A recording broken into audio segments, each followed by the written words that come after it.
تبي تكره الفلوس لما تسمع تسجيل صوت من أمك وانت قاعد تحاول تجيب فلوس من وراء دعاية مثلا من دعاياتي. اسمع هالفويس نوت، تخيل ان امك ميتة ورسلت لك هذا الفويس نوت. أنا محمد، ما خلصت دعايتك؟ متى قررت تجي عشان تاخذني معاك وانا اروح؟ لان مريم اليوم كانت طول اليوم السواق وياها ما رحت ولا جيت.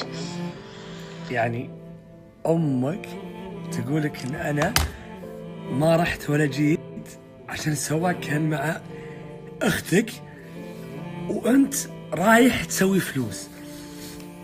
ما راح اقول دعاية، بقول فلوس. الفلوس كلنا نحتاجها وكلنا نبيها، خلينا نكون صريحين. لكن متى نحس انها خايسة وانها وسخ دنيا؟ في مواقف زي ذي. ما تدري متى بتموت امك. اوكي انا بروح ابي فلوس، انا بفلوس وانت بفلوس، بس انا رايح اسوي فلوس. لكن طيب امك طالبتك تقول لك تعال طلعني او تعال وصلني، اوكي بس بروح اسوي فلوس بعدين اجيك يا امي. طب انت ضامن في بعدين هذه تكون عايشه ولا ميته؟ هنا تحس ان الفلوس صدق وسخ دنيا.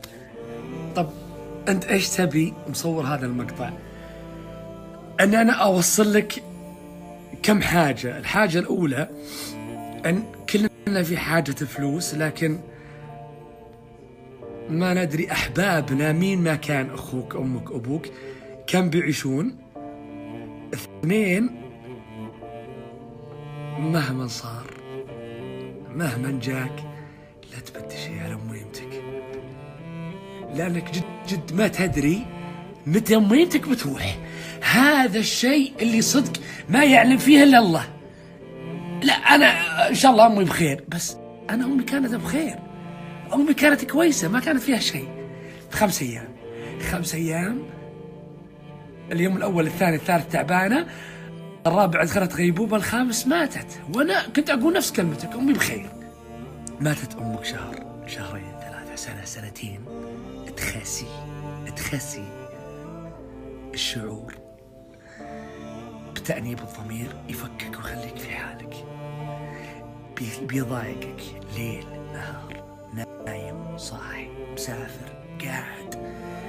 بيجيك بيقول لك اسمع، امك وابوك راحوا بس انت كنت غلطان في 1 2 3 4 5 6 7.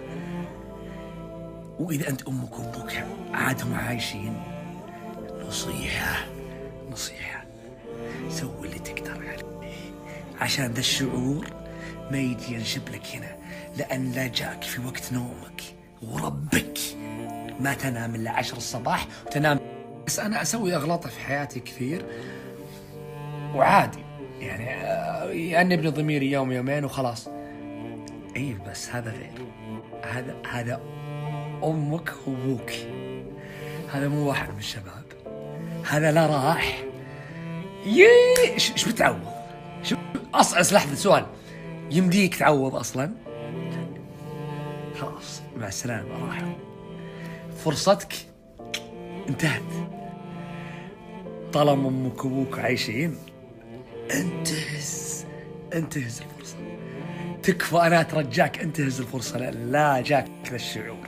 وجلال ربي والله الذي لا اله الا هو بيشقك نصين، والله لا يقطعك اذا انت مقصر، اذا انت ما انت بكويس ولا انت مضبوط مع امك وابوك. اي والله، وسامحوني لو قرقرت زياده، لكن ما ودي احد يعيش نفس اللي انا قاعد اعيشه. يرجع شريط الحياه 10 دقائق، 10 دقائق يكونون امي وابوي قاعدين في الصاله، واجي عندهم في الصاله واقعد على ركبي واقول وش تبون؟ اي شيء تبونه بسويه. لهالدرجة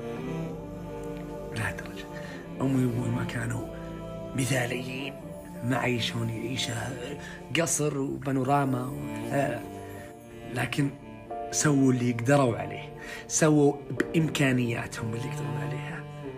هذا اللي سووه أمي وأبوي. عشان كذا أنا أبي 10 دقائق أقعد عندهم وأقول لهم إيش تبون أسوي، وبسويه، والله أنا أسوي.